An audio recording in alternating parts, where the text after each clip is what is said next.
Kenapa dunia beli minyak dengan US dollar? Kenapa tak pakai mata wang lain? Pakai emas ke?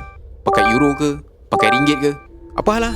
Pada tahun 2025, dunia beli minyak bernilai 3 trilion. Hampir semua bayaran dibuat guna satu mata wang sahaja, iaitu dolar Amerika. Bukan sebab dia paling kuat atau paling stabil, tapi sebab satu perjanjian rahsia yang dibuat di tengah padang pasir Arab Saudi pada tahun 1974. Sistem ini dipanggil petrodollar, satu sistem kewangan yang sangat power, tapi ramai orang tak pernah tahu pun sebenarnya. Semua ini bermula pada 15 Ogos 1971. Presiden Richard Nixon muncul di televisyen dan umumkan bahawa US dollar tidak lagi boleh ditukar dengan emas. Dulu, selepas Perang Dunia Kedua, ada satu sistem dipanggil Bretton Woods. Dalam sistem ini, mana-mana negara yang pegang dolar boleh datang ke Amerika dan tukar kepada emas. Sebab itu, seluruh dunia percaya kepada US dollar. Tapi masalahnya, Amerika cetak duit lebih banyak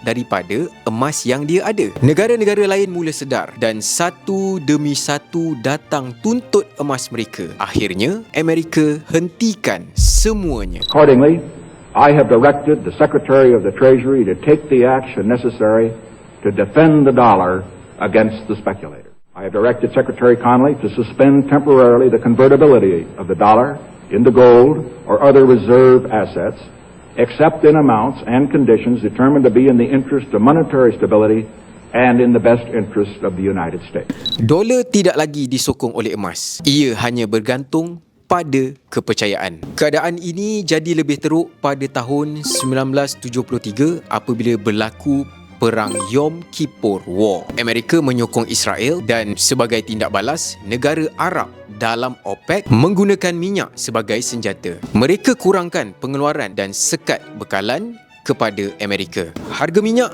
melonjak dari sekitar $3 ke hampir $12 per tong. Stesen minyak kosong dan orang terpaksa beratur panjang hanya untuk mengisi minyak kenderaan. Pada masa itu, Amerika berdepan dengan 3 masalah besar. Duit mereka tidak lagi disokong emas. Inflasi semakin teruk dan minyak yang merupakan komoditi paling penting dunia sedang digunakan sebagai senjata. Jadi mereka perlukan satu pelan baru. Di sinilah muncul Henry Kissinger. Dia pergi ke Arab Saudi dan menawarkan satu perjanjian. Arab Saudi akan menjual minyak hanya menggunakan dolar Amerika. Duit lebihan daripada jualan minyak itu pula akan dilaburkan semula ke Amerika. Sebagai balasan, Amerika akan melindungi Arab Saudi dari segi ketenteraan dan keselamatan. Arab Saudi pun setuju.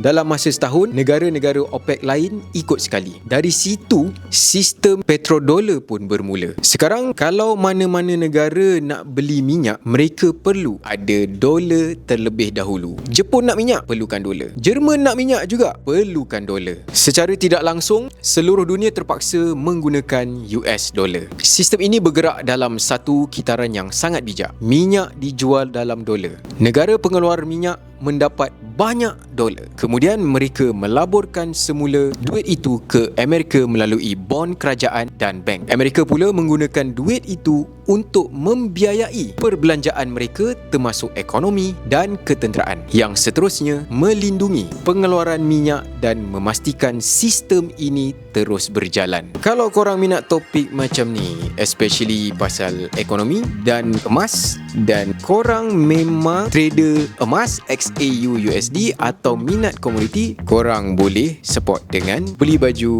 komoditi dan trader gold. Kalau berminat, link ada dekat description. Menjelang tahun 1980-an, sistem ini semakin kuat. Dolar menguasai lebih 70% simpanan dunia. Bond kerajaan Amerika menjadi aset paling selamat dan pasaran kewangan Amerika menjadi pusat kepada aliran modal global. Amerika boleh meminjam dengan kos rendah, mencetak duit dan pada masa yang sama menolak kesan inflasi kepada negara lain. Namun, ada satu senjata yang lebih kuat daripada semua ini, iaitu sekatan ekonomi. Dolar bukan sekadar mata wang, ia adalah keseluruhan sistem. Perdagangan global, perbankan, pembayaran, semuanya bergantung kepada sistem dolar. Jika sesebuah negara disekat, ia seperti dikeluarkan dari internet kewangan dunia. Ekonomi mereka boleh lumpuh serta-merta. Beberapa negara pernah cuba keluar daripada sistem ini. Saddam Hussein cuba menjual minyak menggunakan euro, tetapi beberapa tahun kemudian Iraq diserang. Muammar Gaddafi pula cuba memperkenalkan mata wang emas untuk Afrika, tetapi beliau digulingkan dan rancangan itu terkubur. Nicolas Maduro cuba menggunakan cryptocurrency untuk mengelak sekatan, namun usaha itu gagal dan tekanan terhadap Venezuela semakin meningkat. Adakah semua ini berlaku hanya kerana mereka mencabar dolar? Tidak semestinya, kerana setiap konflik ada sebab tersendiri, tetapi corak yang berlaku memang sukar untuk diabaikan. Selama beberapa dekad, tiada siapa mampu mencabar dominasi dolar. Namun, keadaan mula berubah pada tahun 2022 apabila Amerika membekukan hampir 300 bilion dolar simpanan Rusia dan mengeluarkan bank-bank Rusia daripada sistem SWIFT. Tindakan ini membuatkan banyak negara lain mula berfikir tentang keselamatan simpanan mereka. China mula mengurangkan pegangan dolar dan meningkatkan pembelian emas. Rusia dan China mula berdagang menggunakan mata wang sendiri. India mula membeli minyak Rusia menggunakan rupi. Brazil juga mula membuat perdagangan tanpa dolar. Malah Arab Saudi sendiri mula membuka kemungkinan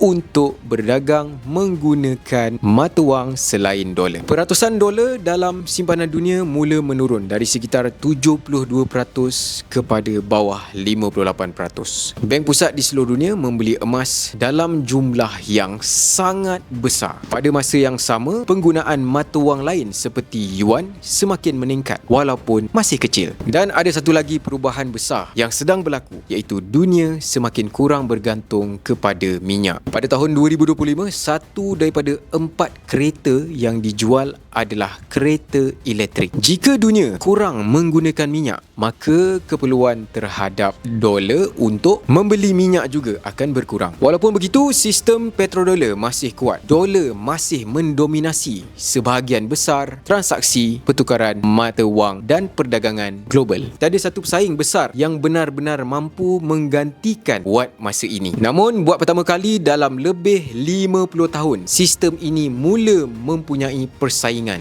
Bukan dari satu kuasa besar sahaja, tetapi daripada banyak negara yang mula bergerak bersama. Seperti pepatah, sikit-sikit, lama-lama jadi bukit. Dan sekarang, dunia kewangan sedang perlahan-lahan berubah. Jika nak tahu lebih lanjut tentang pasaran kewangan, isu-isu semasa dan juga nak beli baju XAU USD emas jika anda seorang trader, jangan lupa untuk like dan subscribe video ni. Jumpa lagi kita di video akan datang. Assalamualaikum dan bye-bye.